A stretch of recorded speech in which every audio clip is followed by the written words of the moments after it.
Basically আমি জিজ্ঞেস করবো যে আরজি করে যে ব্যাপারটা দেখা যাচ্ছে আজকাল, যেটা নিয়ে অনেক কথা উঠছে, সবাই প্রোটেস্টও করছে, জিনিসটা এবং খুব সিরিয়াস।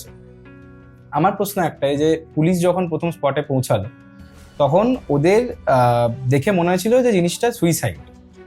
তো কোনো মানে যেরকম ভাবে বডিতে যেরকম ড্যামেজ দেখা গেছিল বা বডিতে মানে যখন মারা আমি একটু গেছিল। ইন্টারাপ্ট করবো হ্যাঁ, এখানে। বলো বলো। সেটা হচ্ছে যে পুলিশের যে সুইসাইড মনে হয়েছিল এই কথাটা হ্যাঁ। কিন্তু আমরা জানি না। আচ্ছা। কেননা কে যে অ্যাকচুয়ালি ওর বাবা মাকে ফোন করে বলেছিল যে এটা সুইসাইড কেস, এটা কিন্তু আমি জানি না, আমরা জানি না, মানে আমি জানি না আচ্ছা। যে এটা পুলিশ অফিসার বলেছিল কিনা।